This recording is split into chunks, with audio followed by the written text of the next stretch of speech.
Hello to all of you I hadn't met yet. My name is Harry Bates. My wife Cheryl and I, we are some of the pastors at New Life Church of West Little Rock. Really glad you've joined us this morning. I want to talk to you today on the topic of self-control. Have you ever heard somebody make the statement or ask the question, I just can't control myself? You know, I've said that a lot here lately. Cheryl, we were on this keto eating plan, and she's bought these pork rinds that comply with what we're doing, and they're these sweet and spicy barbecue pork rinds, and I have to tell you what, I just cannot seem to stop eating them once I open the bag. The real truth is I could stop eating them, but I'm choosing not to, and I'll eat 6 or 8 and then all of a sudden half the bag, and then I start making excuses on why it's okay for me to do this because I'm working out more and I'm eating healthier. But really those are just excuses for my lack of self-control. I hear people do this all the time, and I do it all the time.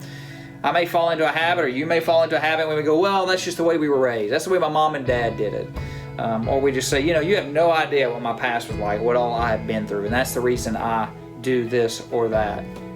Or you just don't understand what kind of season I'm in. But what we end up doing is making excuses for a certain pattern or lack of self-control in our life.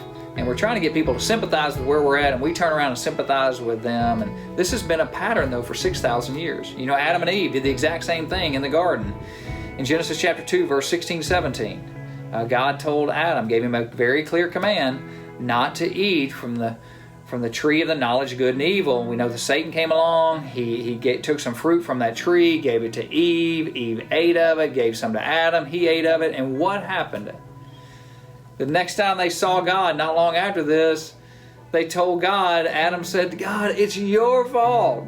You gave me this woman. He started blaming God. He started blaming his wife, which, guys, is never a good thing.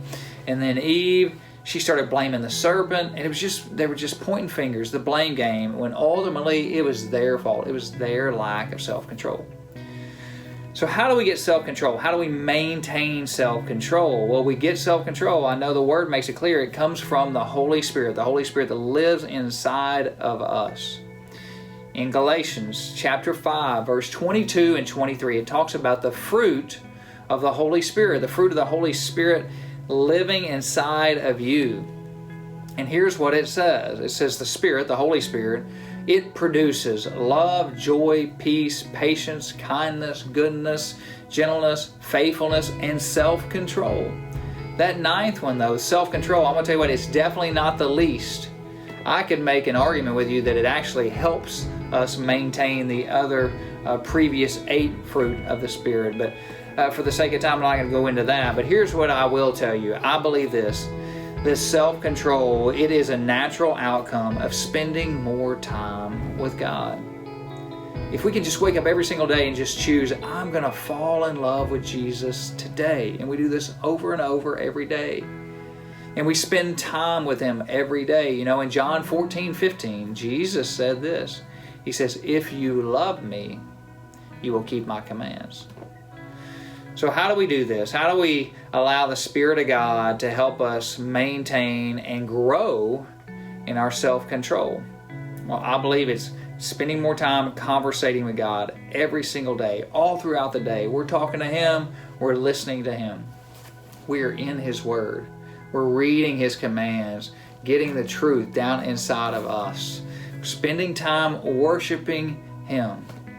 And then also admitting where we lack self-control. Admit it to a friend, to somebody in our life group, in a small group, and ask them to hold us accountable. I believe we can do this. We can grow in our self-control. We can overcome the lust of the flesh, the lust of the eyes, the pride of life by having more of the Spirit of God inside of us. And so let's do this, New Life Church. Let's fall in love with Jesus every day, spending more time, conversating with Him, being in His Word, worshiping Him, and then maintaining accountability in our life groups. It's a great recipe to maintain our self-control. Go out, make this a great day. Thanks so much.